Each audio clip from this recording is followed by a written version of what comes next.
It's 2 minutes, we're starting.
Good afternoon, everybody. Welcome. I'd like to get us started here. Today we're going to move one step closer to putting this budget crisis behind us, hopefully. The hearing of the Assembly Budget Committee occurs simultaneously with our Senate counterparts in the smaller House in order that we adopt a united plan for a May revision. Today's action will allow us to move the budget to the floor so that we can focus on the final details necessary to reach a bipartisan compromise. With 1 week to go before our budget deadlines, a few things are clear. First, we need to think big and enact long-term solutions to our budget challenges. Second, we must approve a budget that preserves our state values and helps our economic recovery. And third, the people are counting on us to get this done. We've talked about this budget for months. We really need to act for the greater good and move this forward. All year I've said we need a balanced and responsible budget that protects education, public safety, and job growth. This is the foundation for stability and prosperity. The budget revision today puts us on that path. Though we pay a tough price for this stability in the form of tough budget actions, it's needed to rebuild a 21st century economy in California on sound financial footing. As you may recall, in March, we had a full budget process with a conference committee to develop a comprehensive budget package. We adopted 14 trailer bills that resulted in nearly $14 billion worth of solutions. But we did not adopt the revenue provisions and could not put tax extensions on the ballot. Had we succeeded, the special election would have been yesterday, and we would be in a very different type of hearing today. We would either know that we have the extensions or we would know that we don't have the extensions. Unfortunately, the lack of any Republican votes for such an election has robbed the people of California the opportunity to have a direct voice on California's current budget challenges and say what services they're willing to pay in the current year and in the budget year. Schools, police departments, and other agencies that need to plan their budgets are basically caught in the middle here. The completion of their duties are complicated by the prospects of revenues contingent on a special election. But let's be clear about something.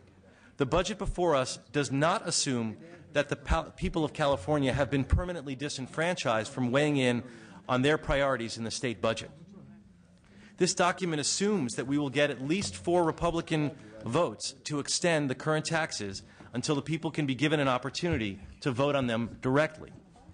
It does not outline possible pension reforms, spending cap options, regulatory reforms, or any of the wish list items to the ongoing discussions between the governor and some of our Republican colleagues.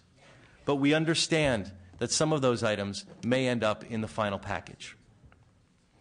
So we're here today with a very specific task: to update the March package to reflect the updates within the May revision, some of which are good news. Our economy is showing signs of recovery, and this increase in economic activity has helped reduce our budget gap by nearly $6.6 billion in revenues, above what we previously projected. Consequently, the governor has made 3 important changes to his budget proposal. The first change is that the governor asked for less revenue solutions.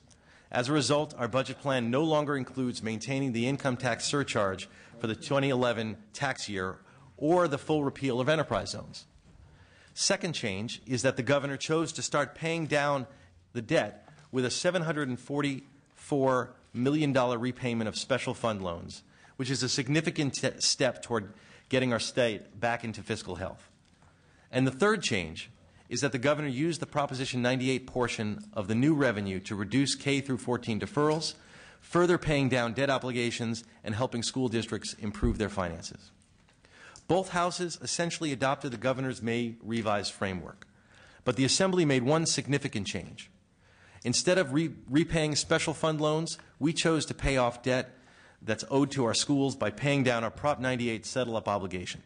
This allows us to reduce school deferrals by over $3 billion. That change is in the United Budget Plan before us today. It is the most significant improvement we made to the May revision. The committee has provided a report that details other changes we've made in the May revision. We'll receive testimony from Michael Cohen of the Department of Finance, who will provide an overview of the budget package before us. And after that presentation, we'll have questions, and then I'll request a motion to adopt the entire budget package. Before we begin, I want to make 2 final points. First, I want to thank everyone for their hard work and dedication to this budget package. This was not a simple budget. Putting it together required a lot of hard work and many personal sacrifices. Second, I want to conclude with a thought about the vote today. A vote for this package is a vote for economic stability. It's a vote for an end to our perennial state of crisis. It's a vote for shared sacrifice for the greater good. There's not necessarily easy to be enthusiastic about this vote. It's also a hard vote, but it's a necessary vote. So before we begin, I want to ask Vice Chairman Nielsen if he wants to offer any opening remarks. I must, Mr. Chairman, and I thank you for the opportunity. Ladies and gentlemen of California, you're witnessing something here that's a vast and gross departure from historic budgets in the state of California. There was once a budget process. What we've encountered the last 3 years, with some minor improvement, but some backstepping right now, is a process, a deliberative process. Such things as conference committees were real and meaningful, instead of being kind of glorified informational hearings. The step that we're taking here today normally would have come a long time ago and would have then resulted in a true conference committee that we have not had, where members of both houses sit and reconcile those separate versions. What we're dealing with today, yes, the 2 different versions have been reconciled, but behind closed doors, with no Republican input at all. No opportunity in a committee to go item by item. And guess what? We're not going item by item here today. Frankly, I endorse that. It makes this mercifully short. We can get our no votes up, and you can get your yes votes up, and we can get out of here. The Senate is putting a little bit more of a facade of openness on it and going item by item so there can be discussion. There's no thorough discussion of the budget in this budget committee today. Not one member has seen any language. You've seen analyses. And God love our staff, and I know both sides how hard our staff works. But we really don't know. I do encourage my colleagues around here on bills as well as budgets. Read the language once in a while. Learn how you don't need to read every page, but you do not know, and we will not know when any budget gets to the floor what is in that budget. We will have analyses and briefing, God love us again, from our staff, but that's not sufficient. Our job is to know, ladies and gentlemen, and read the verbiage. We've already seen the egregious errors that have occurred earlier this year, including in the drafting of 109. No, this is not a process. What it is, a $58 billion tax increase that's unjustified even by the recent developments in revenues. And in face of those recent developments in revenues, what has this honorable body done? Well, we've taken action in subcommittees to inflate our March and May revised budget by some $711 million. We've seen it fit to augment that additionally $11 million and put out $240 million of additional spending obligations from the Appropriations Committee. The citizens of California should be rightly outraged at that, and have all the more reason to not vote any taxes if they get to the ballot. And to that point, I'd like it clarified here today. I've not heard any analysis of it. I understand they're going to do some kind of a bridge thing for 1 year in the Senate, but what does that in fact mean? Really, it means the taxpayers are going to have tax increases for at least a year, a little over maybe. It means that taxpayers have already faced an increase based by administrative action related to their DMV, because those bills are not going to go out until the tax increase on them may go into effect. That's cynical. That does not lead to openness in the process or confidence. What does this $58 billion buy us?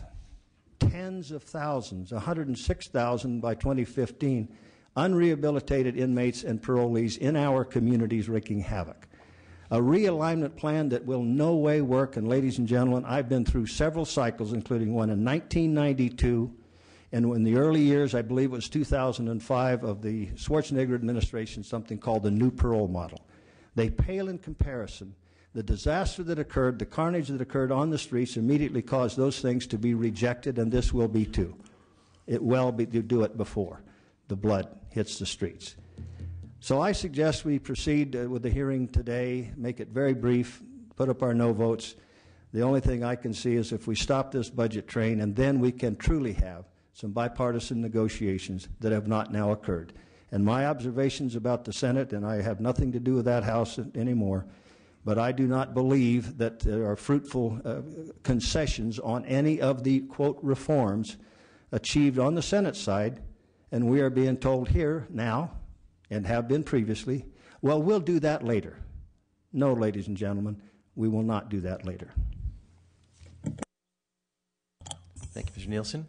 Could start with Mr. Cohen, if you would help us by walking us through the May revise. Sure. Thank you, Mr. Chair. Michael Cohen with the Department of Finance. I'll keep my comments fairly brief. You have brought to this committee a budget that very quickly follows the May revision framework, and we appreciate that.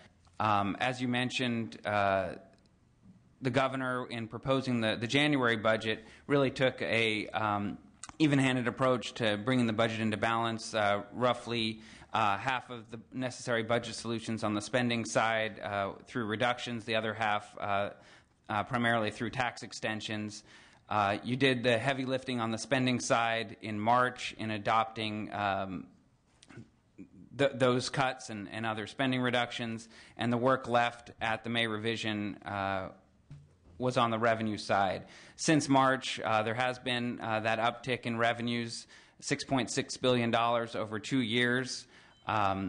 With that, spending also goes up, primarily in Proposition 98. As our state revenues increase, our obligations to K-12 schools and community colleges also go up. So the May revision reflected about $2 billion of higher spending, and we were left with a $9.6 billion problem if no additional actions were taken.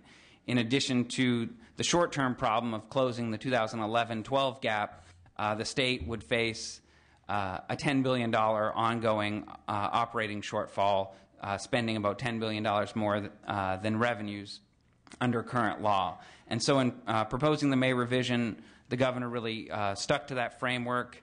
As you mentioned, using the uptick in revenues to craft an economic development plan, reforming the enterprise zone program, expanding the jobs credit that was adopted in 2009, and proposing an exemption from sales taxes for manufacturing equipment to help businesses invest in California, along with the continuation of our mandatory single sales proposal.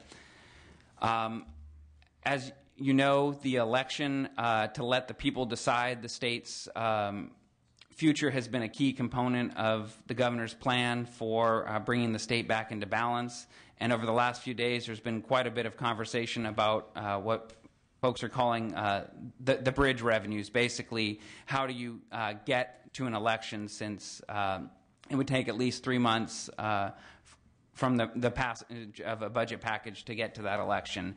And just to emphasize the rationale for asking the legislature to extend the taxes until we can get to an election, first and foremost, as you'll recall, the tax extension was to protect education and public safety. And so from the administration's perspective, it makes no sense to make deep and very disruptive program cuts in those areas, in education, our K-12 schools, community colleges, higher education, as well as in public safety, only to ask the voters several months later to basically turn those off. The programmatic disruption in all those areas would be quite damaging, and the whole notion of being able to protect these policy areas would go out the window. Second of all, the business disruption, particularly on the sales tax. With sales tax changes, you obviously need to reprogram all of the sales tax registers and so forth, so having businesses go through the process of on-off doesn't make a whole lot of sense to the administration.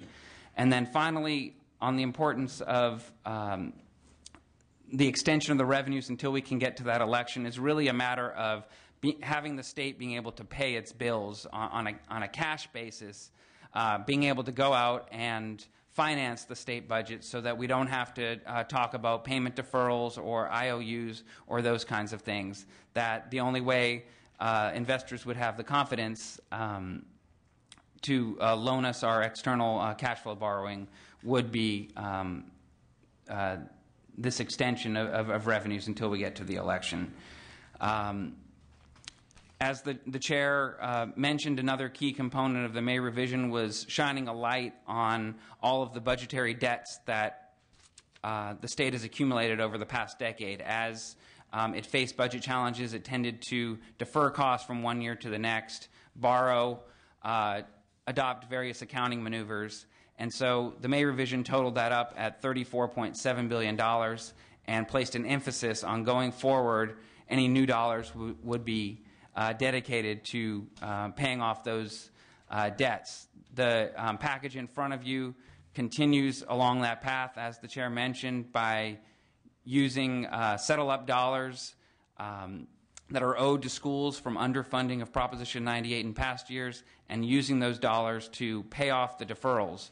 Under the March budget package, K-14 schools were basically, we asked them to run a certain program, and then we would only pay them 80 cents on the dollar this fiscal year, 20 cents we would catch them up the next year. That's not a long-term road to success for our school program. And so both the May revision and the plan in front of you are really putting an emphasis on undoing those deferrals and getting school finances back in order.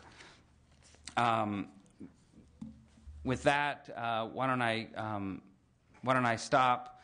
And really, the details are laid out well in your agenda in terms of the plan's components and the specific policy areas, and I'm happy to take any questions. Great. Thank you. We'll have questions from the members, but I first neglected to take roll, so I'd ask the clerk to call the roll, and we'll take care of that. Blumenfield. Here. Nielsen. Alejo. Here. Allen. Here. Berryhill. Brownlee. Buchanan. Butler. Cedillo. Here. Chesbrough. Dickinson. Ing. Fuhr. Gordon. Harkey. Jeffries. Jones. Lauda. Bogue. Mansour. Mitchell. Monning. Nestandi. Swanson. Valadeo. And Wagner.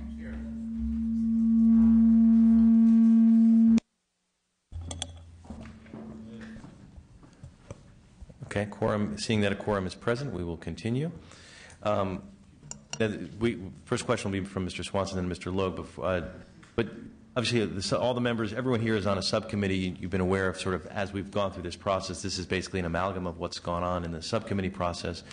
But members can ask about any area of the budget, regardless of which subcommittee you're on. So, Mr. Swanson, first question. Thank you, Mr. Chairman. The subcommittee process was thorough, and it did involve a lot of public input, and I think many of those statements that were made in the public are reflected in the budget that's before us. There was, and I'm pleased that the administration's statement about acceptance of the framework.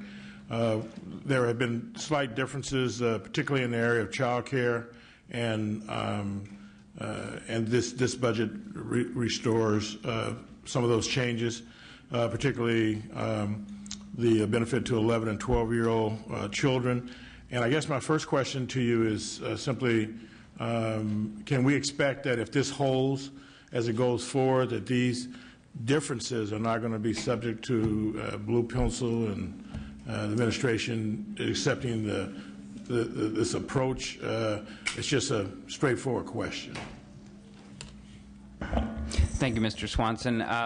At this point, the administration hasn't had those conversations about what, if any, actions would be blue penciled. I think it's a little premature, given that there's not a budget bill having been sent to the governor. But certainly, at this point, we're comfortable with the framework that you're talking about today. I think this is. I don't know what's going on here. I think this is a statement to the integrity of the process and agreements that are made in good faith as we go forward, so that expectations don't rise, that there is an agreement that this is a priority, and then we find out later that it's not. And then finally, given the opening statements that were made here today, it may in fact be the case that we don't have the bipartisan support to move forward with this plan. Is there, from the administration's perspective, a backup plan? There are ongoing discussions,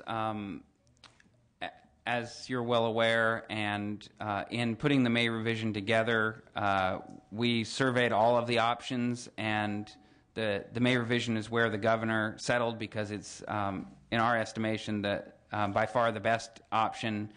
So that's the one we're going forward with.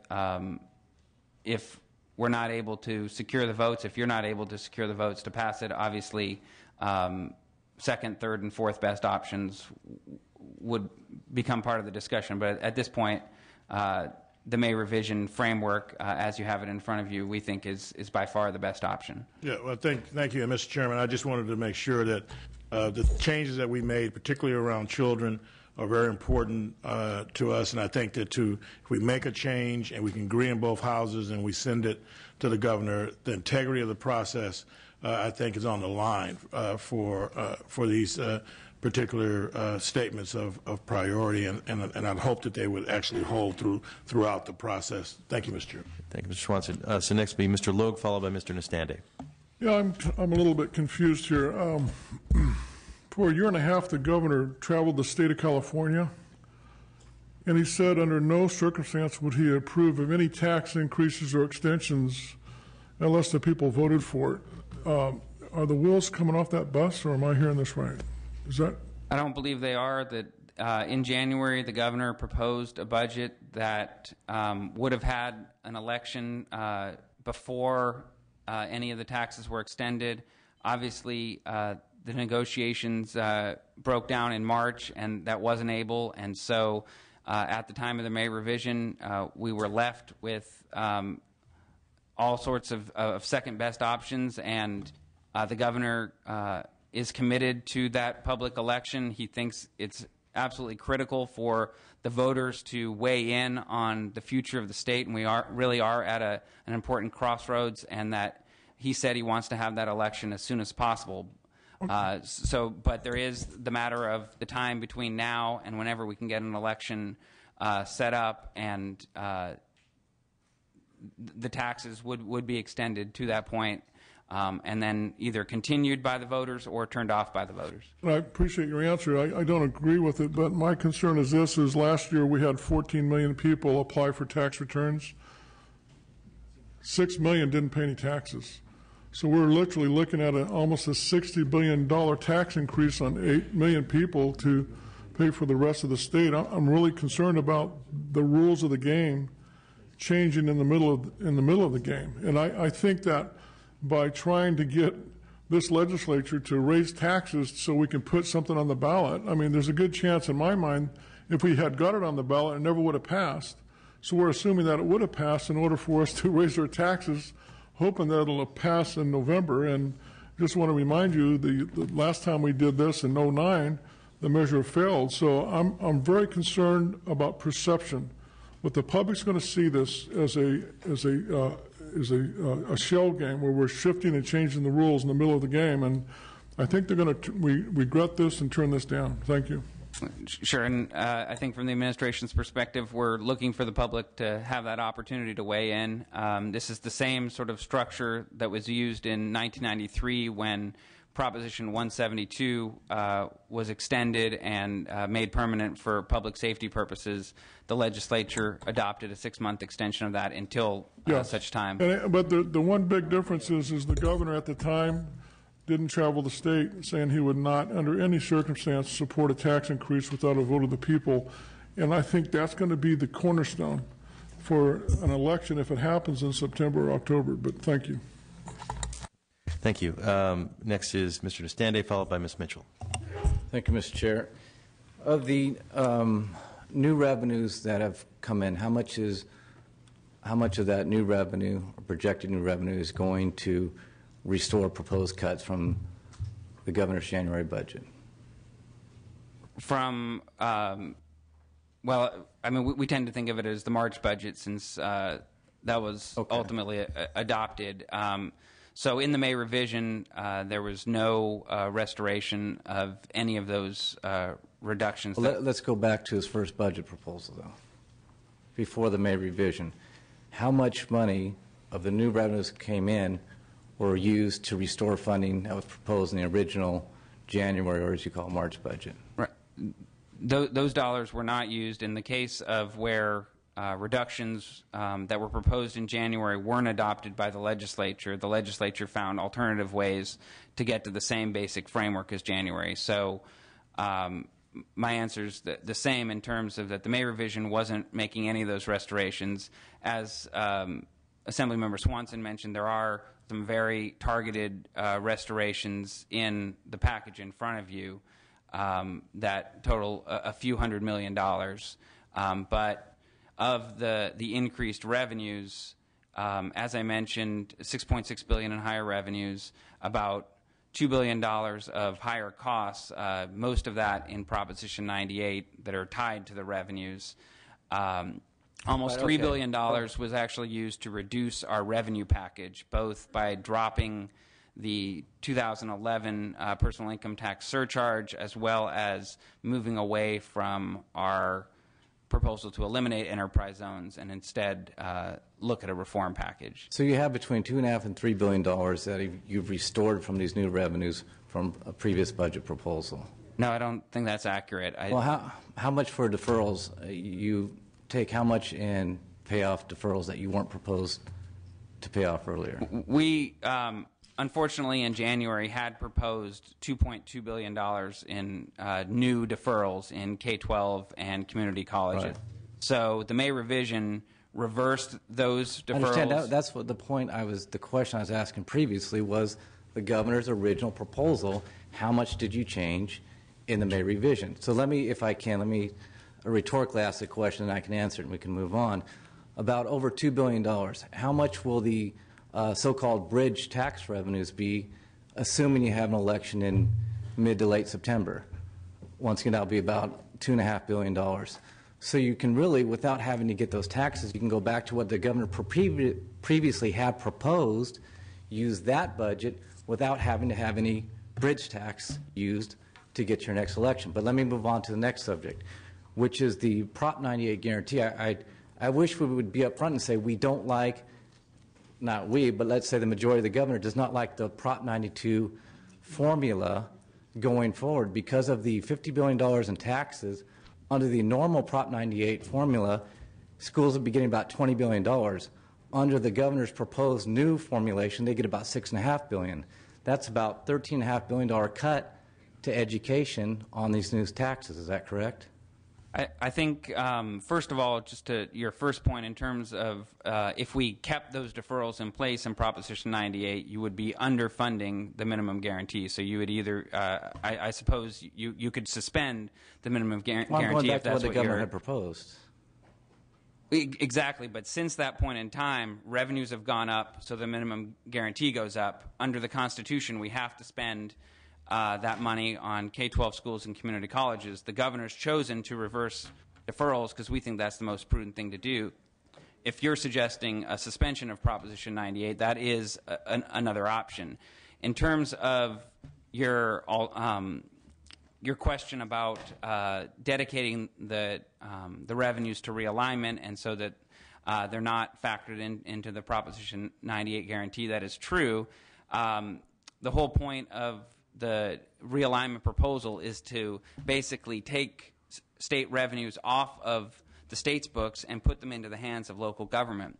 We think local governments are going to make better decisions and be more effective in running these programs, and so that's why they're basically becoming local programs, and local tax revenues don't count towards the minimum guarantee. Not immediately they're not, but also let's talk in net terms. You're going to raise $50 billion in taxes, and only about 6.5 of that billion is going to schools.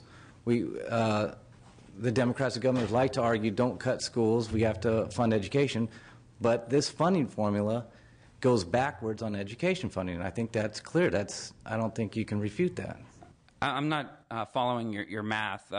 Right about $2 billion of the Proposition 98 increase is due to the tax revenues. The $50 billion in new taxes that are proposing, about $6.5 billion of that is going to schools, correct? That's where I'm not following. Let me ask you a question. Of the $50 billion in new taxes that the governor's proposing, how much is going to education of those new tax revenues? Off the top of my head, I have a number of about $2 billion in the budget year, so it's going to be roughly $2 billion a year going forward. If you're multiplying everything by 5, it would be in the ballpark of $10 billion, not 6. Okay, I will accept that math and say I'm wrong in that calculation. You're still off by about $4 billion, and you're recalculating Prop 98 guarantee going forward. The voters would be adopting a constitutional amendment that dedicates these revenues to local governments. To the extent that any tax revenues are dedicated to local government in our system, they are not counted towards the Proposition 98 minimum guarantee. So to the extent the voters are approving it, a constitutional amendment, and it's consistent with the way Proposition 98 revenues have worked, yes, those revenues would not count towards the minimum guarantee. Thank you. And let me ask one last question on the temporary sales tax exemption for manufacturing. I guess it's 1% for current manufacturers, 5% for any new manufacturers? That's right. And the reason behind that is, what's the purpose of doing that? The purpose of doing that is basically we're taxing inputs of businesses, and so you end up with, in essence, a double taxation, that when a business, say, buys a piece of machinery, it's going to pay sales tax on the purchase of the machinery, and then when it sells whatever product it's created with that machinery, that's also going to be subject to the sales tax. So you have sort of what tax folks call pyramiding of the taxation, which ends up driving up higher costs. And so what we're trying to do is encourage investments in manufacturing equipment by not having that double taxation. So the 5% is the entire state general fund share of the sales tax that we would be exempting for startup companies, and then for everyone else, we would at least have a partial exemption of 1%. And I agree with that. I think that's a great idea. But my point is, you're arguing contrary to your tax policy. Okay. Unless you're saying by higher taxes, we give up a certain amount of growth in the economy, then that would be I guess, a proper argument. But you're arguing here by lowering taxes, you're going to increase activity in the manufacturing sector. And then correct? just to please finish with that answer, and then what I'll do is, just to keep things moving, try to ask people to keep 1 or 2 questions, and then I'll put you back at the bottom of the list and keep you going, not to cut you off, but I want to keep things moving. Well, that's right. I guess to be fair, then to know how much time we have. Right. Well, I'm trying to keep it open so that people Okay. can have some flexibility, but at the same time, I want to keep things going. I'll end with that. Perfect. That question. And Mr. Chan, I'm happy to put you on the bottom of the list. Thank you. No, I appreciate that. Again, to keep it going, but if you could just briefly answer his question, and then for future members, and I should have stated this earlier, try to limit yourself to 1 or 2 questions, and know that I will put you on the list, and again, but just so we can keep things moving. So, Mr. Cohen. So first and foremost, the responsibility of the state is to balance its budget. It's required to do that under the Constitution, and that's probably the single most important thing the state can do in terms of economic development, is creating a stable state government economic policy that over the last number of years, by constantly having these huge budget problems, we've sort of limped along and constantly been making tax changes. And so obviously the extension of the taxes are necessary to balance the budget. But we have proposed the sales tax exemption as a step, combined with moving towards mandatory single sales factor apportionment, to try to encourage investment in California over and above what would already occur. On the single sales side of things, basically by allowing businesses to choose between their different apportionment measures, we discourage outside California businesses from making investments in the state and disadvantage California only. And I appreciate, Mr. Chairman, I'll end with that just by saying I do agree with your philosophy that by lowering taxes, you will increase that manufacturing activity. Thank you.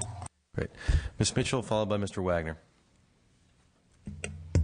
Thank you, Mr. Chair, Mr. Vice Chair. Let me just start by saying that this has indeed been an arduous process, I think particularly as a freshman member of this committee this year, and that I have a great deal of respect for the tenure and the commitment of all of the elected officials who serve on this committee to go through this process.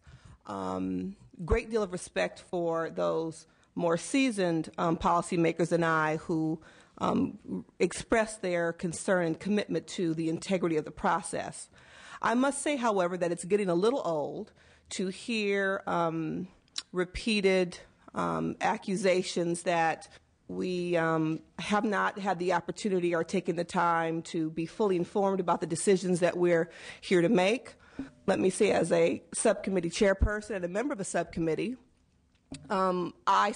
we spent hours reviewing in depth the original January budget proposal, the May revise, the hours upon hours of testimony of people, of Californians who came before us, the in-depth committee analysis, the correspondence that came to us from Californians who are going to be impacted primarily negatively about the very tough decisions we were making in Sub 1, tough decisions that resulted in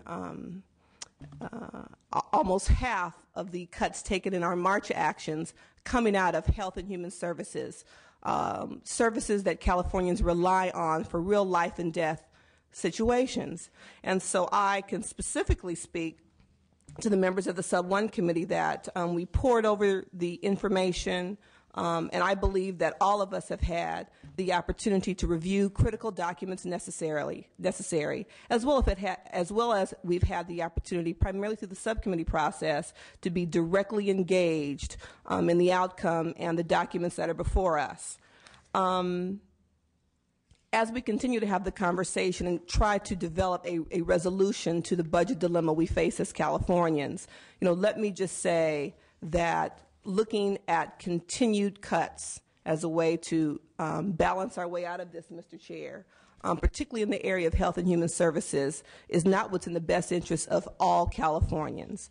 Again, we heard testimony from individuals who were crystal clear about the impact the life-sustaining programs they rely on have on their lives, their ability to be independent, the impact our lack of investment and cuts to these programs will have on our long-term budget, areas where we will very likely see perhaps unintended creep as a result of some of the cuts we've made to prevention services, to support services that keep people out of more acute and high-cost forms of care. So let me just say, colleagues, that I will be supporting the document before us today. I think it's critical that we not consider any further cuts to these services because Californians can't bear it. Thank you, Mr. Chair. Thank you very much. Mr. Wagner, followed by Mr. Monning. Thank you, Mr. Chairman. Maybe just a couple of quick questions. Our analysis tells us that this governor's plan has approximately a 27% growth in spending over the course of the next 3 years. Would you agree with that number? What you're referring to is the multi-year projection that we produce both at January 10th and the May revision, and yes, that's about the right growth rate for over the next few years. The number one primary driver is Proposition 98, that basically what the projection's looking at is where will expenses be under current law, including the constitutional provisions. Okay. So the governor, I mean, that is an accurate number. The governor's proposal and the Department of Finance is saying over the course of the next 3 years, spending in the state of California is going to grow at a projected 27% rate, correct? Over the period, yes. And it's important to remember that in each of those years under the May revision, the budget was balanced, right, and that we're coming out of the worst recession since the Great Depression, so that spending is at an historically low level. Do you anticipate that personal incomes of anyone in this room or anyone watching on the Cal Channel or anyone in the state of California is going to grow 27% over the next 3 years? It's actually the number one driver of state revenues is going to be personal income tax growth. Can I ask for a show of hands? Is there anyone in this room who thinks they're going to get 27%, have 27% higher income in the next 3 years? Mr. Wagner, if you could keep your questions directed to the witness. Mr. Cedillo is anticipating a good couple of years when he's out of the legislature. Please, keep the questions directed to the witness. Thank you. All right. It would appear that very few people share the governor's optimism. The taxes that are being requested then are not going just to fund ongoing operations and the wall of debt, but the governor is looking for taxes to fund a 27% growth. And I guess my question is to the governor and the Department of Finance, what makes you think the people of California are going to stand for this legislature allowing that level of growth when they're not going to see it in their pocketbooks, they're not going to see it in their businesses? Does the governor really think that people are going to stand for that? The people of California have historically been very supportive of Proposition 98, which ensures that as state revenues go up, spending on K-12 schools and community colleges also needs to go up. But you're not spending 27% more on K-12. This is mostly going to Health and Human Services and other places. So don't lay it all on the people in Prop 98. Proposition 98 is the single largest component of the spending growth in the multi-year. Okay. So, Health and Human Services spending certainly goes up. That's largely driven by medical inflation, which the state of California has minimal, if any, control over. In addition, federal health care reform in the later years of our forecast will start driving up state general fund expenditures. So I just want to make it clear that all of those expenditures are based upon existing programs at the reduced level that was adopted in March. So there's not program enhancements, augmentations, or anything like that suggested. It's based on current projections of costs based on current programs. Okay. So I guess the answer is yes, the governor is expecting the people of California to accept that this government will continue to grow and spend 27% more over the next 3 years. That's certainly going to be their choice at the election, whether or not they want us to be able to protect education and public safety funding or not. The governor has said that the alternative to the tax extensions is the notion of an all-cuts budget or something akin to that. That'll be the voters' choice, which direction they want the state to go. Okay. Thank you. Great, thank you. Mr. Monning, followed by Mr. Alejo. Thank you, Mr. Chair. I just want to offer a couple of brief comments, and then I have a question for the Finance Department. I just want to echo the comments of Ms. Mitchell, who presided over the Subcommittee on Health and Human Services. We held extensive hearings. Department representatives, Finance Department representatives, LAO also prepared amazingly for those hearings. We took a lot of public comment, and we grappled with very tough refinement of cuts maintained in the May revise and trying to adjust some of those to minimize impact. But all of that was based on an assumption of an extension of existing revenues.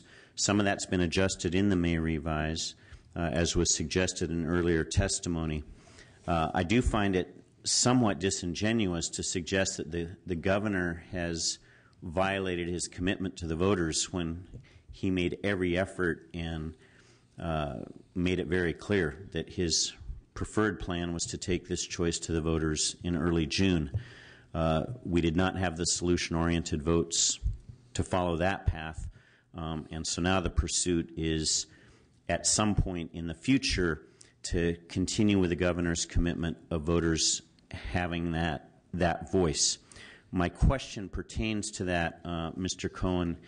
If there was some question about the both efficacy and advisability of an extension of existing revenues pending such an election of the people, has your department, has the governor's office done any evaluation of the disruption if there's not a continuation of those existing revenues between such time as a balanced budget is achieved and voters have that opportunity? In other words, what would be the impact to small businesses, to big businesses, to taxpayers, to the state of California if there's a disruption in that calendar cycle in the middle of a budget year? We haven't done a formal analysis in terms of particular numbers of disruption, but I think it's fair to say that if you put into place the equivalent of $5-6 billion of spending reductions now in pending the outcome of an election, that would be extremely devastating to our schools, our universities, our public safety programs, all at a time where those entities are already struggling to adjust to the cuts that you adopted in March, as well as the hangover of the last number of years' worth of cuts and revenue drop-offs and so forth. So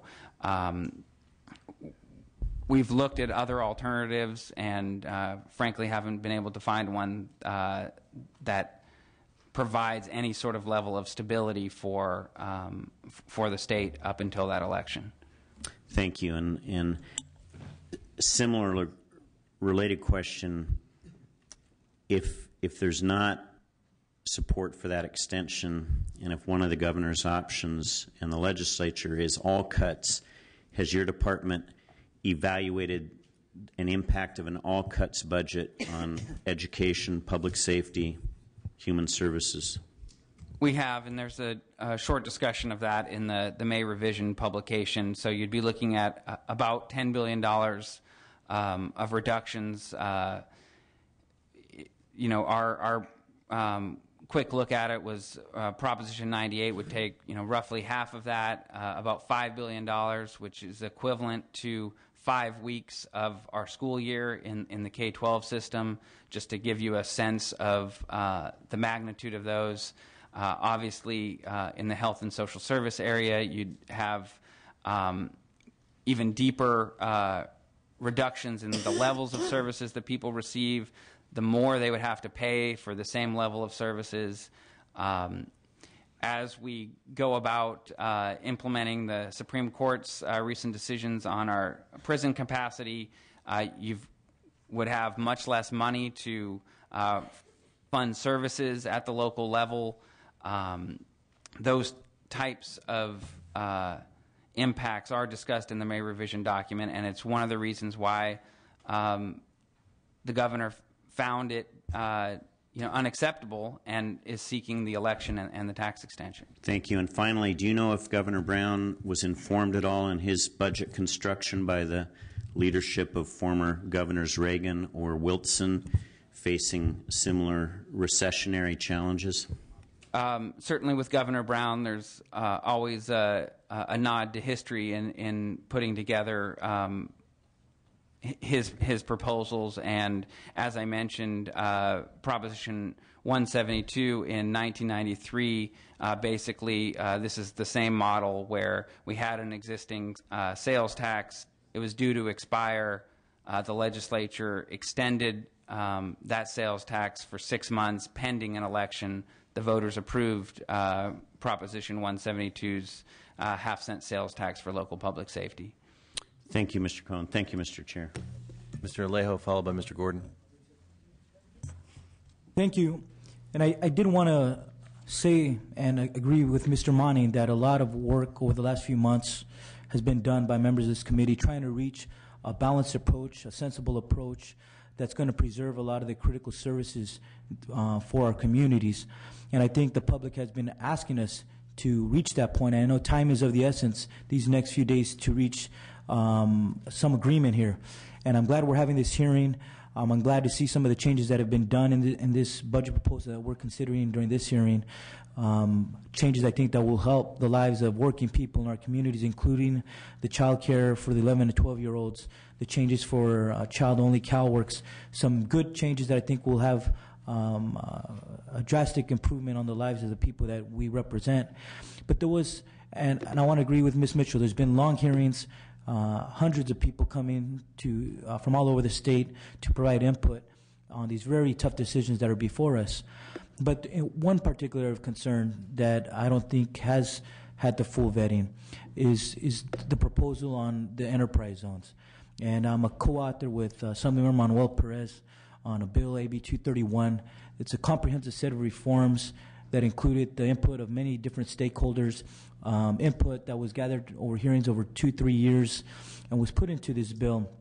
And then to see it included here was surprising, because the changes that are being proposed, I think, require the full vetting of a policy hearing so that we could hear from the different stakeholders what impact would this have, because these tools, enterprise zones, are some of the few tools that the economically disadvantaged communities like the Salinas Valley, the Coachella Valley have to attract jobs in those communities, and they're specifically targeted to give incentives to hire those that have the greatest barriers, CalWorks recipients, veterans, parolees, people from the most disadvantaged neighborhoods.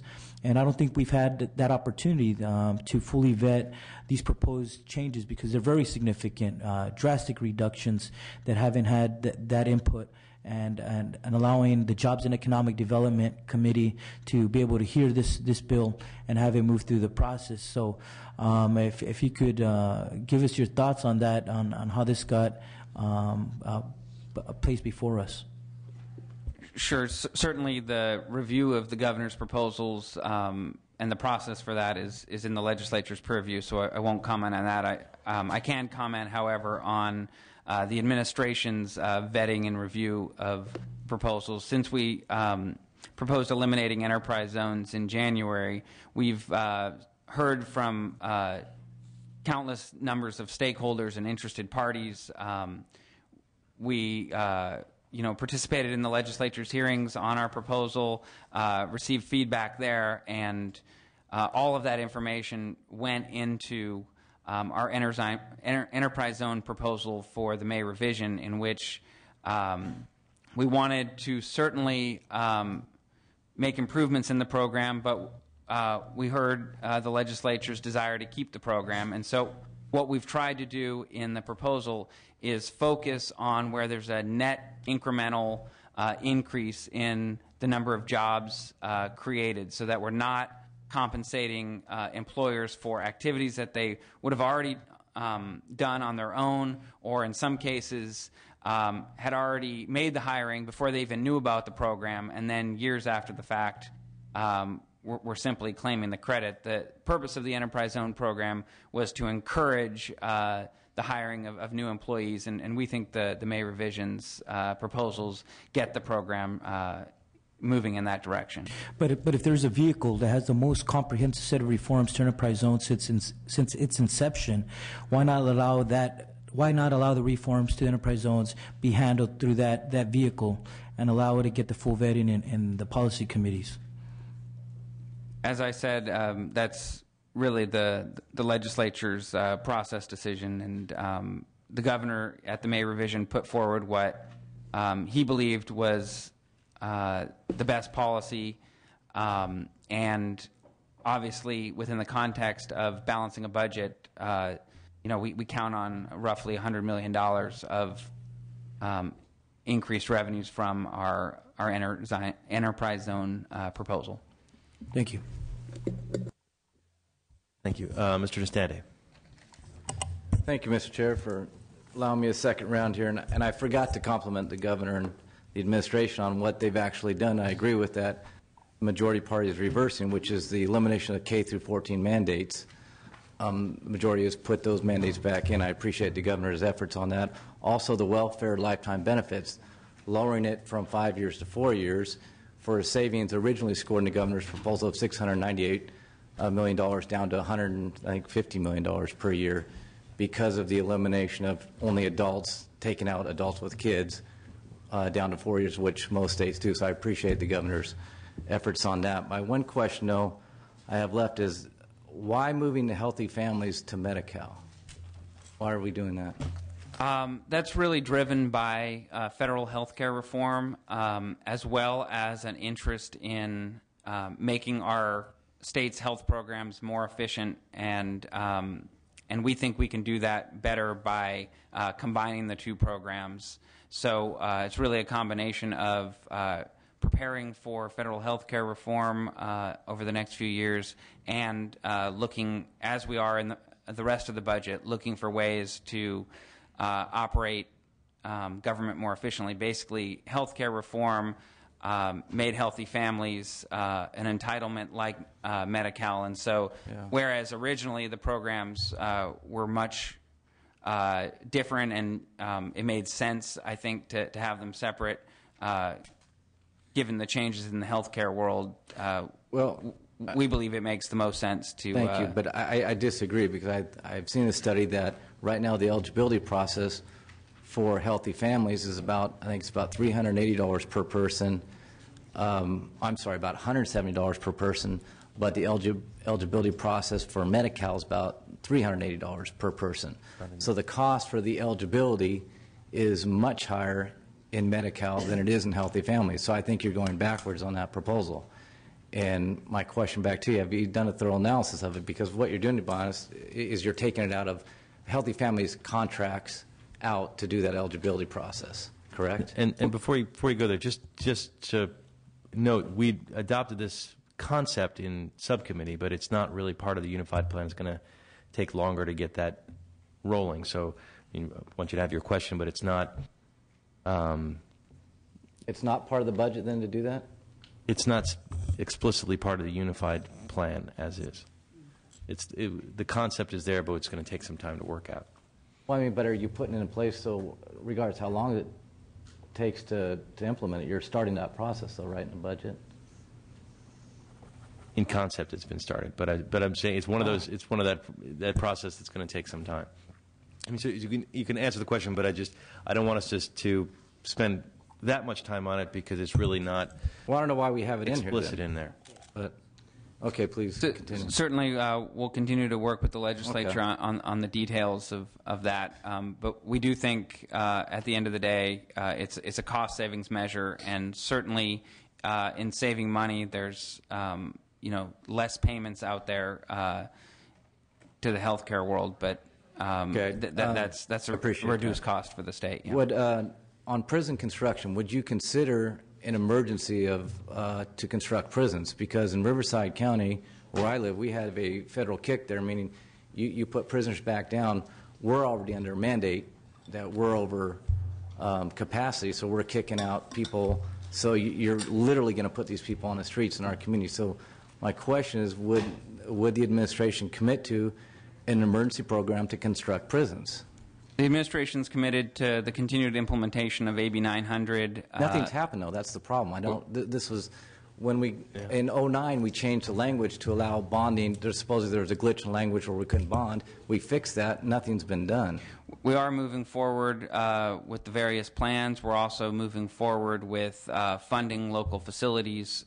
So the administration's continuing to view AB 900 as the mechanism to sort of add to our prison capacity, particularly in the healthcare area as required by the receiver. So the administration has no problem with building more prisons then? And they would encourage the building of more prisons? We will build when it makes sense and when it's necessary. Now we're overcrowded and we're letting prisoners out. It doesn't make sense to build more right now.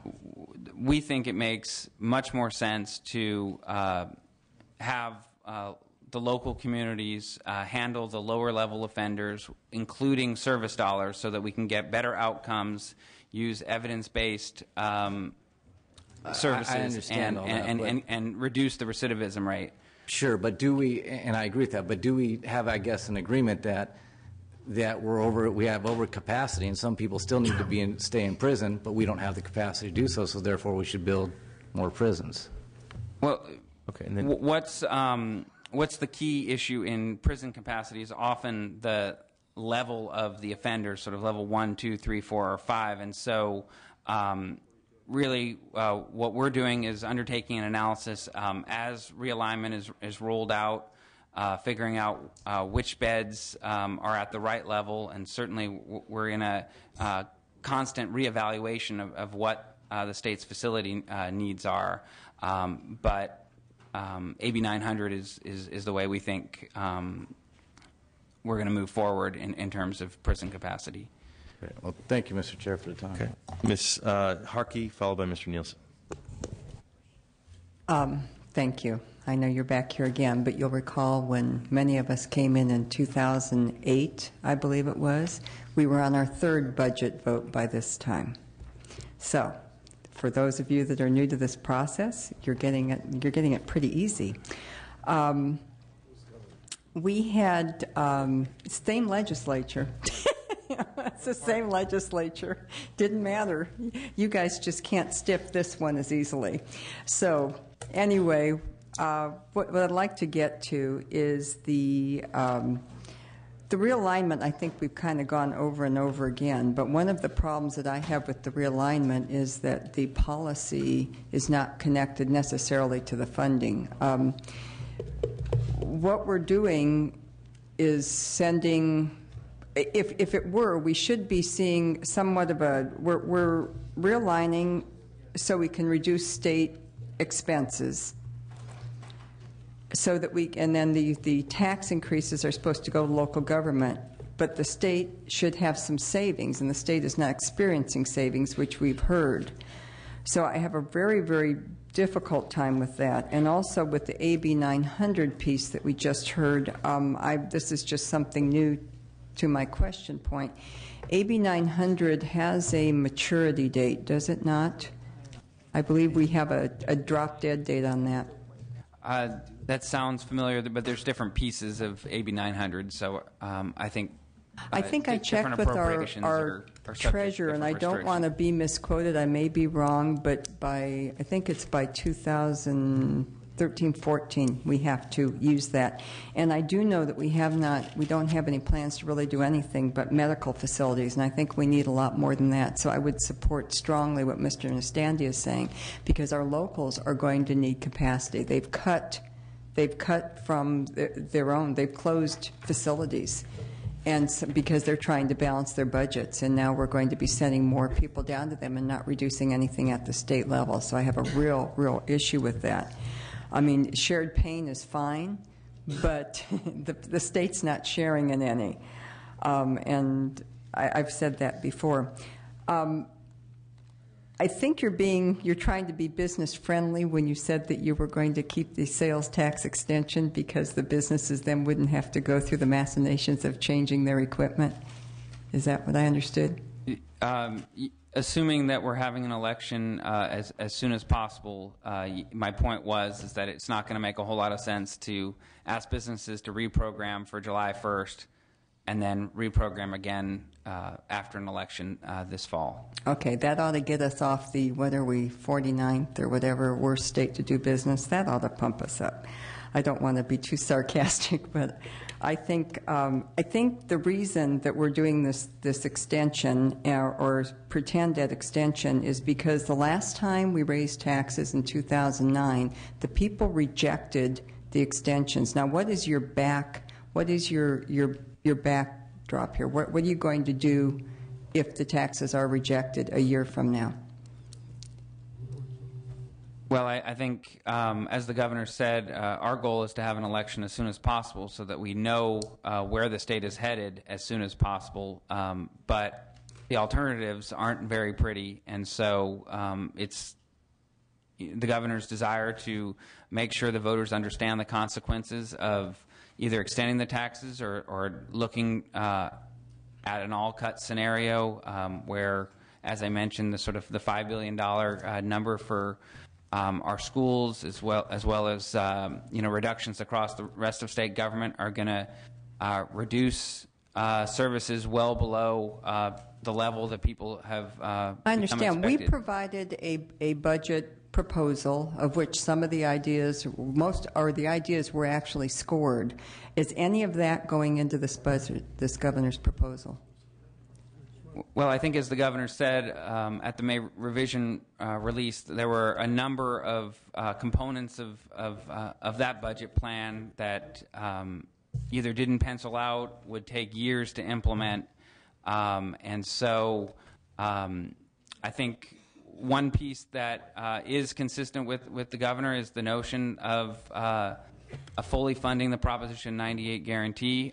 The math on the Assembly Republican plan didn't get there, but the notion is that, meeting the minimum guarantee, and so that's certainly the math did get there. The math actually would have gotten us to 49.9. Now you're going just a little bit over that because you're you're playing with the formula.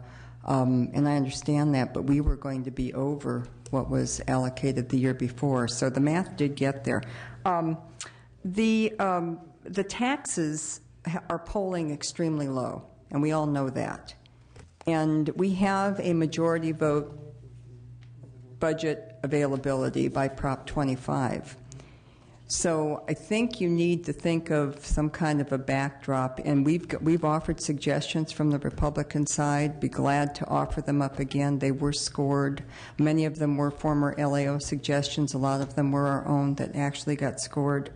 And so we have a majority vote budget process where the policy is done by the majority party, but then the Republicans are asked to backfill it. And I kind of compare this to like when you have a teenager that, you know, gets in trouble and you tell them and they say, but they're going to do it and they're going to do it on their own. So you say, okay, you go ahead and do it on your own. You pay for it and you own it. And that's really where we're at here, because I do not want to do this restructuring of the criminal justice system without the funds. And you're willing to do it without the funds and then hope that the taxpayers will pay for it. We have allocated in our Republican budget funding for the criminal justice system. We had it there at least a year to allow us to fully vet the ramifications of some of the early releases that you're planning on doing. And so, you know, this is why I'm having such a problem with this. Your governor walked into a mess, and there's no doubt about it. I watched it, and I watched it get worse for 2 years. But we can't keep making it worse. And I know that there is a new debt vehicle as well that will allow you, a backstop here. Ms. Hart, can I interrupt for 1 second, just because we have a couple members who are about to catch a plane. What I'd like to do is entertain a motion, have the vote, and then come back to Ms. Harkey and the remaining questioners, just because we're on a very tight time schedule. So if that's okay with you, and I checked with Mr. Nielsen as well, I'd like to entertain a motion to adopt the package. It's been moved and second. If we could call the roll. Blumenfeld. Aye. Blumenfeld, aye. Nielsen. Nielsen, no. Alejo. Allen. Aye. Allen, aye. Berryhill. Brownlee. Brownlee, aye. Buchanan. Buchanan, aye. Butler. Butler, aye. Cedillo. Chesborough. Chesborough, aye. Dickinson. Dickinson, aye. Ing. Ing, aye. Fuhr. Aye. Fuhr, aye. Borden. Borden, aye. Harkey. Harkey, no. Jeffries. Jeffries, no. Jones. Jones, no. Lauda. Lauda, aye. Logue. Logue, no. Mansour. Mansour, no. Mitchell. Mitchell, aye. Monning. Aye. Monning, aye. Morrell? No. Morrell, no. Nastandi? Nastandi, no. Swanson? Swanson, aye. Swanson, aye. Valadeo? No. Valadeo, no. Wagner? No. Wagner, no. Mr. Chairman, just as Ms. Harkey finishes, yes, I'm sure she meant to say our governor. Okay. Your governor. Okay.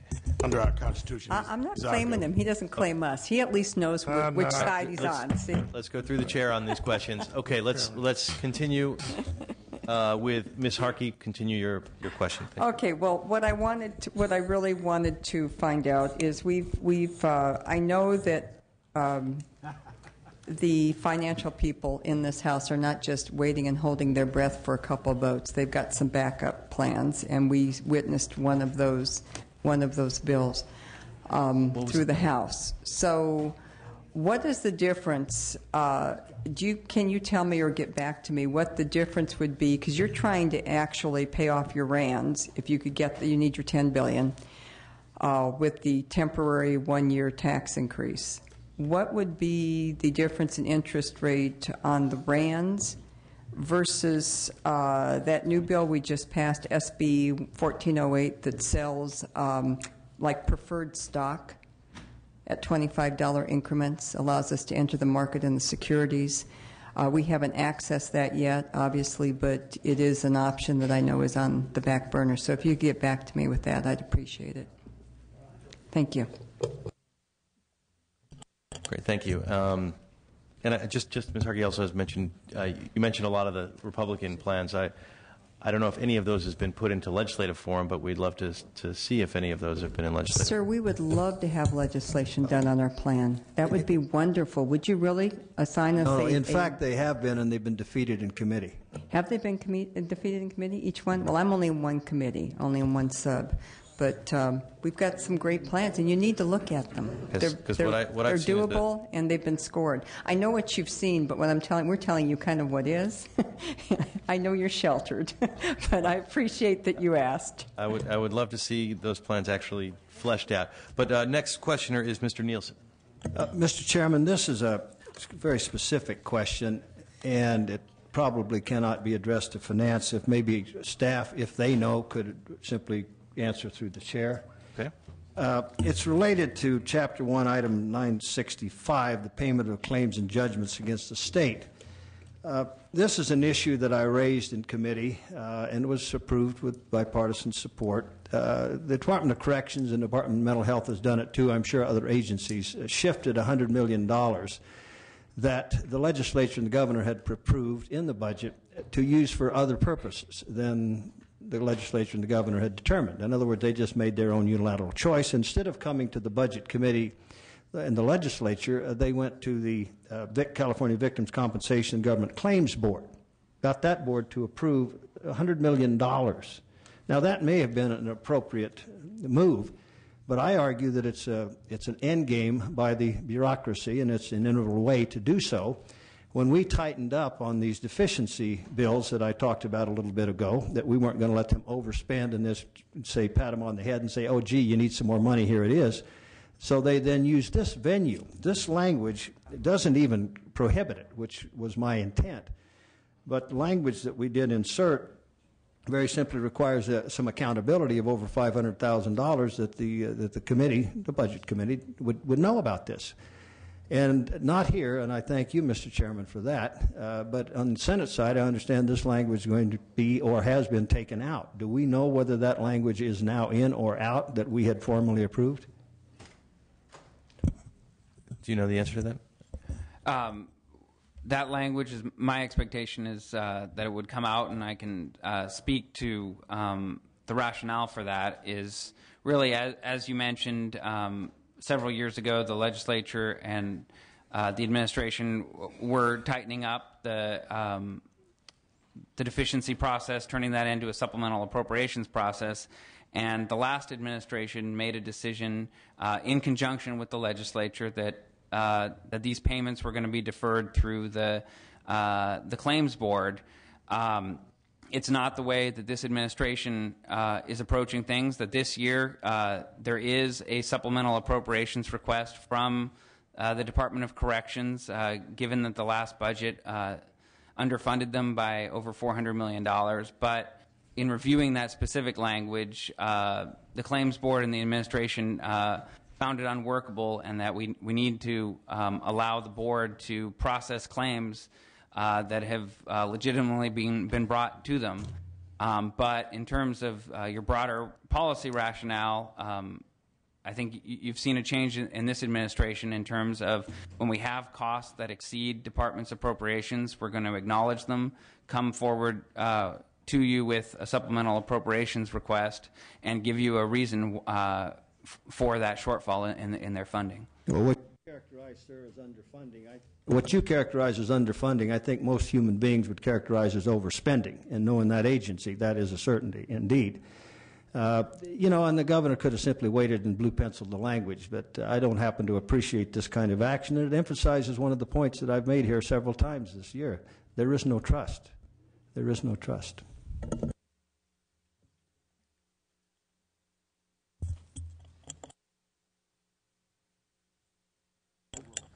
Okay, you talk about trust. I do feel with this governor, we actually have I feel a fair amount more trust than we've had in previous years, and this governor's been pretty open and transparent and working with, I think, both sides of the aisle and interacting and engaging in that way. And while we still have, the tensions between our branches, I feel at least the level of trust and interaction has improved. I might note I was not in that case referring to the governor personally at all. I was referring to people at other levels. Fair enough. Well, that's the last. Mr. Ms. Buchanan, I'm sorry. Go ahead. Thank you very much. Those people who know me know that I am a numbers person, and so I just want to try and set the record straight a little bit on some of these numbers. And you can correct me if I'm wrong and help me walk through this logic.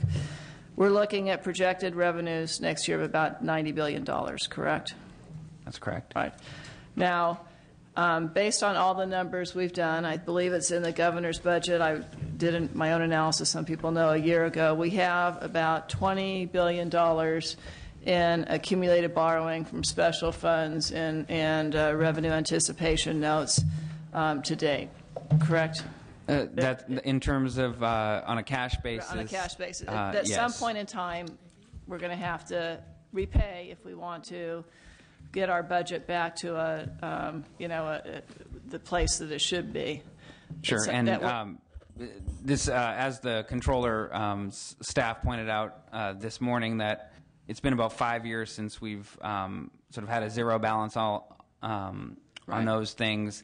Under the May revision plan, we'd actually, for 2 days in June, kind of fully pay off all of those obligations. Obviously, it's a temporary thing at this point, but the point is we're moving in the right direction. We can call it temporary, but our interfund borrowing and our revenue anticipation notes totaled, I think, $6.8 billion in 2005. It's over $27 billion now. So, I mean, if we're going to get back to proper cash flow management, we need to get back down to the $7 billion and not be at the $27 billion. So in addition to the $27 billion in borrowing that we've accumulated by balancing this budget with gimmicks and on strings and hopes and prayers the last few years, we have, correct me if I'm wrong, but we also have approximately $15 billion in deferred payments, $10 billion in deferred to schools and $8 billion in deferred to other programs. Those numbers sound about right. So if I add the $20 billion and the $15 billion, that's $35 billion on $90 billion in basically loans to balance the budget that at some point in time have to be repaid, correct? That's right. In the May revision document, we highlight $34.7 billion worth of budgetary borrowing that's been accumulated over the last decade. So in round numbers, $35 billion. Now, on top of that, we have another $10 billion to the Unemployment Insurance Fund, correct? And that's why we have a hefty interest payment to the feds that at some point in time has to be repaid. Correct. So that's $45 billion based on our $90 billion. It seems to me that if we're ever going to get this budget back in balance, we have to stop using the gimmicks and delaying the day of reckoning that we've been doing over time, and we have to have, a real thoughtful way of bringing this budget back into balance, which is why, by the way, I support the governor's plan. Now, if we go to an all cuts budget, which some people say we can go to, then education, which at one point in time was 50% of the budget because it included 40% for K-12 and 10% for higher ed, but now it's 40% because of the $10 billion in deferrals. Chances are that critical programs like that will take more cuts unless you figure out another way to continue borrowing. Correct? That would be our expectation, that without the revenues, there would be additional cuts. And I believe the governor in his budget proposal said that if we, in the future, if we have more revenues than we're anticipating, the number one priority will be to pay off our debt, because long term, that's the only way we can right California's financial ship. It's not just a matter of how we get through this next year, but it's a question of how do we move forward in a fiscally responsible way going out into the future. That's right. The administration's viewing balancing this budget as a multi-year approach. Of the $35 billion in debt we have now under the May revision plan, we'd be down to $6 billion by the end of 2014-15. Right. So we've built up the debt over a decade. Obviously, you can't pay it off immediately, but we think with the May revision approach, right, you've kind of got a four-year plan. I look at it as building a bridge to recovery so we don't devastate more critical, education, public safety, and other programs that we value. Because clearly, when you take a look at the LA Knows number, even in terms of when we reach pre-recession unemployment levels, we're looking at 2016, 2018. I mean, and when you talk to economists.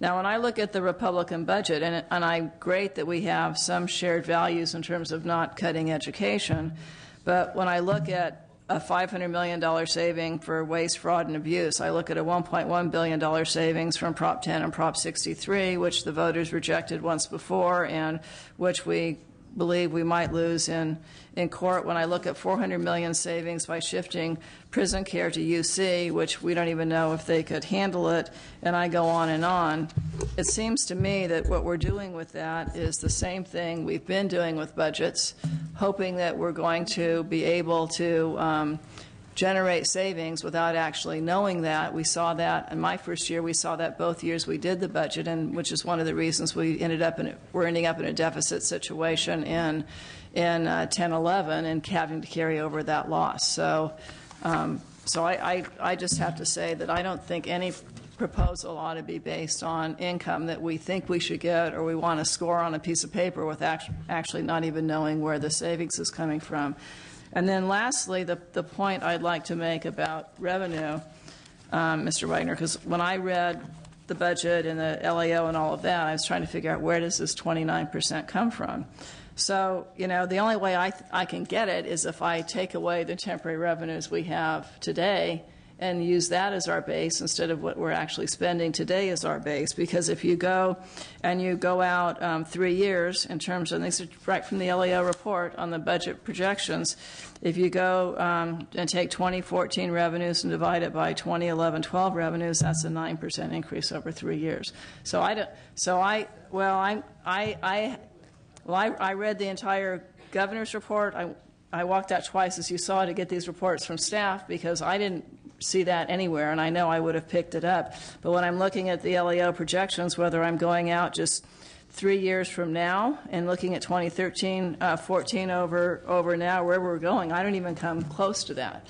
So, you know, it seems to me, and there may be areas where we have serious disagreement, but I think our job as a legislature is to stop using gimmicks and to be honest about how we're balancing the budget, to do it with real numbers and not numbers that we think we might be able to score when we probably can't, because that's what we've been doing. We dig this hole deeper and deeper, and we borrow more money every single year.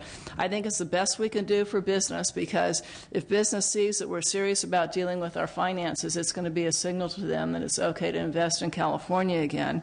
And I think the last thing we ought to be doing is cutting education more.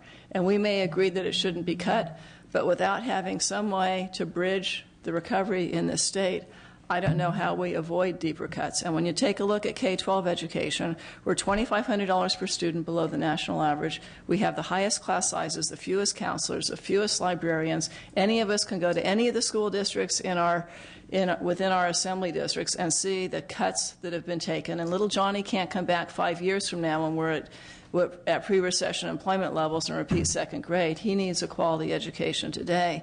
And when you take a look at where we've been with higher ed, it really disturbs me to even have to have the cuts that you're proposing for higher ed.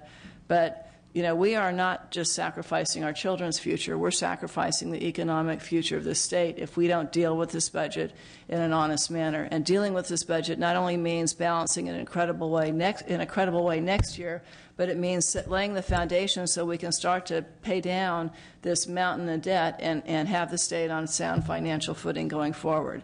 And that's why I voted for the governor's budget. That's why I will continue to support it, because I think it's reasonable. And we're not talking about increasing taxes from where they are today. And for me, I will continue paying that extra penny of sales tax if it means the children in my district don't have to go through more devastating cuts in their schools. Okay. Before I go to Mr. Swanson and Ms. Harkey, I want to call the absent members on the roll, so we can. So if the clerk would call the absent, because we still have an open motion. If the clerk would call the absent members, please. Alejo. The motion was to adopt the plan as proposed, and the chair is recommending an aye vote. Mr. Alejo. Alejo. Berryhill. Cedillo? Cedillo, aye. Cedillo, aye. Okay, it is 15 to 10. The motion is passed, and we will now go to Mr. Swanson. Yeah, Mr. Chairman, I just wanted to say, because I think that some comments today have not been fair to the governor, and I've sat on this committee for 5 years and gone through many budget cycles, and I think that for the first time we've had a governor who has been totally transparent in his effort to reach out and develop a bipartisan solution to this, and it is not fair for anyone to suggest that this process has not been completely open and that he has not been available for conversations from both sides of the aisle. I think that the fact of the matter is that he has been. Now, the fact that we can't get the 2 votes on the other side of the aisle is not the governor's fault and effort. The fact that the people of California has said very clearly that they want an opportunity to vote on whether or not they want to spend more revenue to prioritize education as this budget presents is an opportunity that people of California have wanted. But I think that out of all this time, for anyone to suggest that the governor has not been forthright and door has not been wide open to solutions to California's systemic budget problems, it's just not it doesn't serve our process well to leave that impression. And so we can disagree on certain policy decisions, but one thing this process has not, and that has been closed. It is open. The governor has presented that. The legislature has tried to cooperate. Our subcommittee hearings have been open, and we can debate policy, but I think the integrity of the process so far, the governor has kept his promise, and I think we need to be honest about that. Thank you. Ms. Harkey, followed by Ms. Brownlee. I would never want to say he hasn't been honest. He's been honest for taxes. He wanted taxes when he came on, and he still wants taxes. And he's never changed. It has not been a bipartisan. It has been my way or the highway.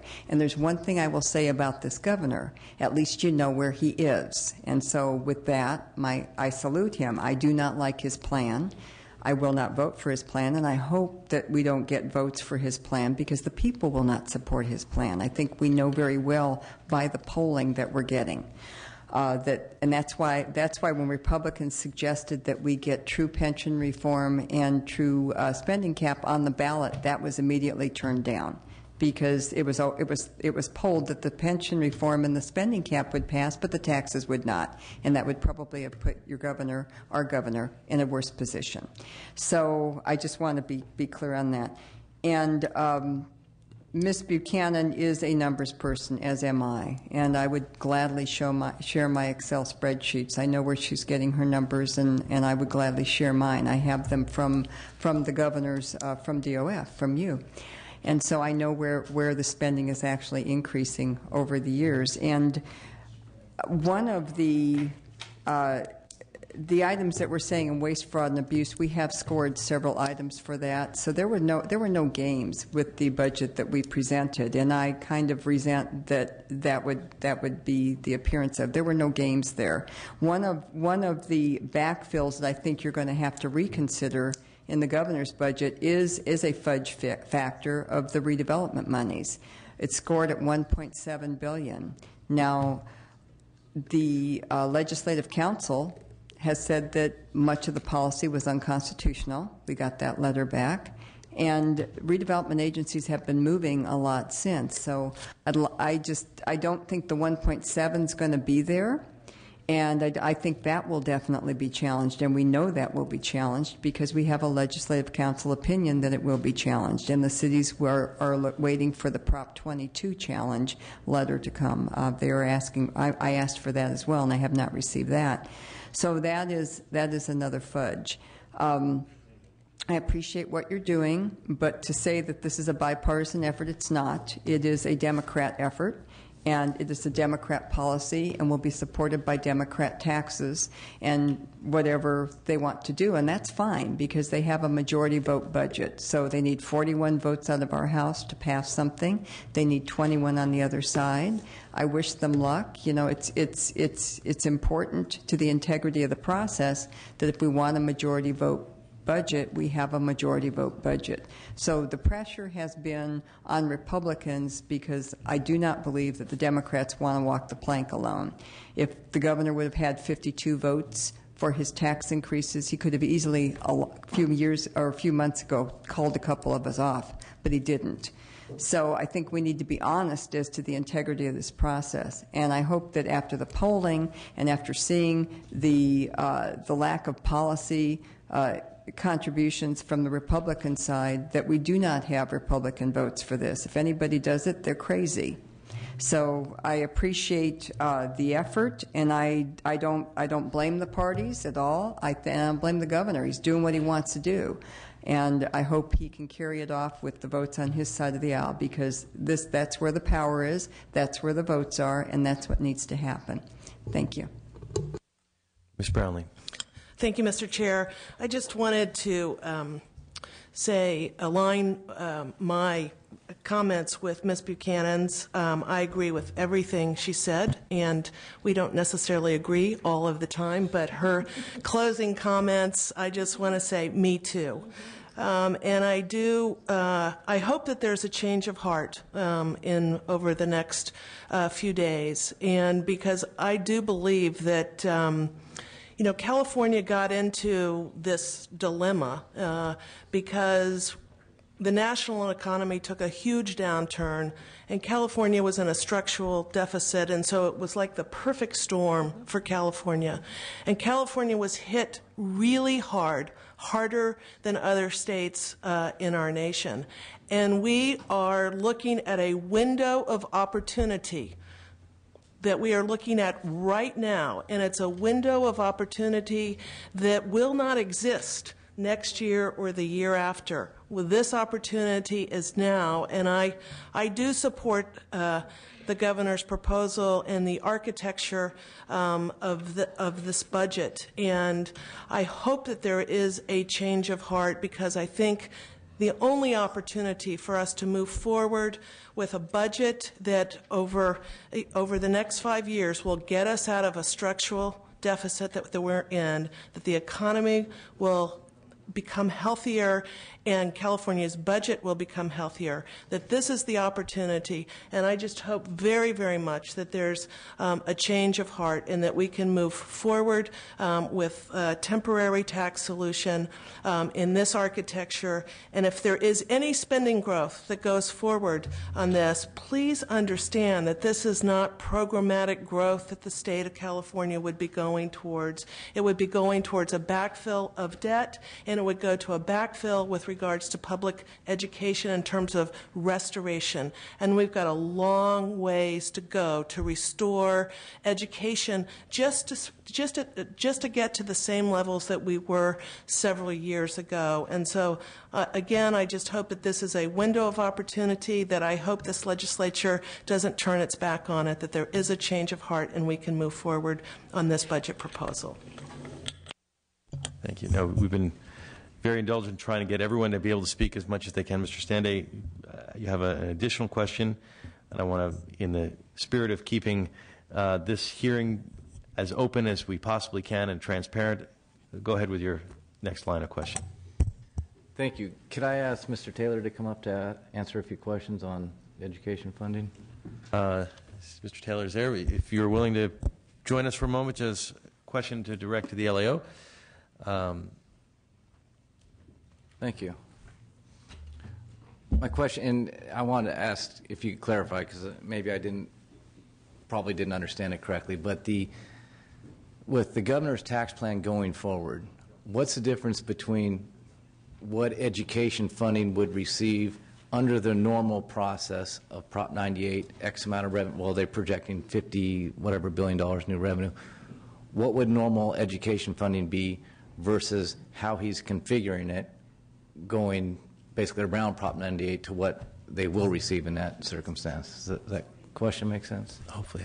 Well, or are you asking what is the difference between just what would have happened with the additional revenues? Yes. On the natural. On the natural. Yes. Versus how he's configuring it. Well, I know we've looked into this. I don't have the numbers right in front of me, so I'm hesitant to answer without kind of taking a look at the numbers. Clearly, with the additional... You have help coming behind you, by the way. Maybe Ms. Kuhn can help me out.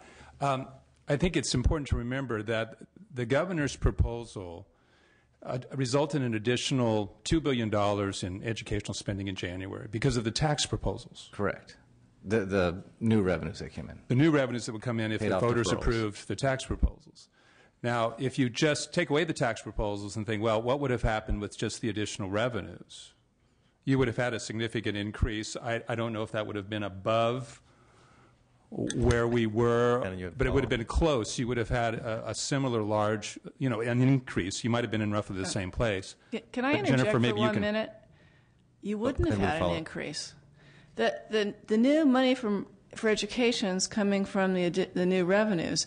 Education is already funded based on $14 billion in temporary revenues that's in the budget now. So if you're extending those revenues and keeping them even, the only way you have an increase is if you take away from not having it and then add it back in. Where is the real increase? Well, again, you assume that you would have the additional money. You increased it in your March budget. You had the additional $2 billion. Right, but that was based on the new revenues. Now, if you don't have those new revenues associated with the tax proposals, but you have new baseline revenues, you might be in roughly the same place. But let me see if Ms. Kuhn can give you the numbers. So if we were to have gone back to January absent any taxes, the guarantee would have been $47.3 billion. Now, the governor assumed that there would be a tax package, roughly $6 billion, or at the time $4.9 billion, would have counted to the Prop 98 calculation, resulting in the $2 billion increase that you've heard about. The guarantee would have been $49.3 billion. Now, I think one of the questions is we have seen improvement in baseline revenues, both general fund and local property taxes. So today, the guarantee absent property taxes would be $49.9 billion. So it is higher than the situation in January and March.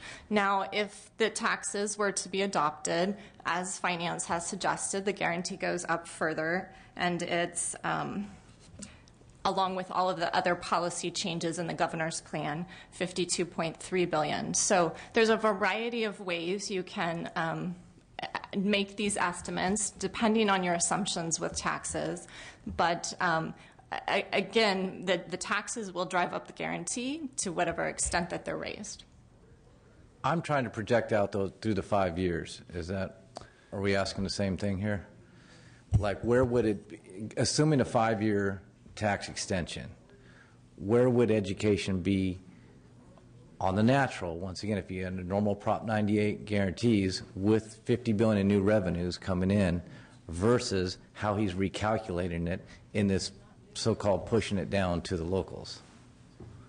Yeah, I think this is one of the complications is, as finance has indicated, were you to assume that all of the new revenue, PIT, sales tax, VLF, all of it would count normally toward the Prop 98 calculations, it would be substantially higher than the numbers you see today. But I think what the administration is indicating is they wouldn't be able to build their budget. They almost, by virtue of how the calculations work, would have to suspend and or make very deep cuts in the rest of the budget. They don't think they could do it, so there'd be a combination of suspending combined with deeper cuts to the rest of the budget. And if I can just add one thing, I'm reacting to the words sort of getting around or whatever. Every time the voters have approved a tax extension or increase for a specific purpose, those revenues are excluded from the Proposition 98 calculations. So in the voters approving the constitutional amendment and adopting the realignment proposal,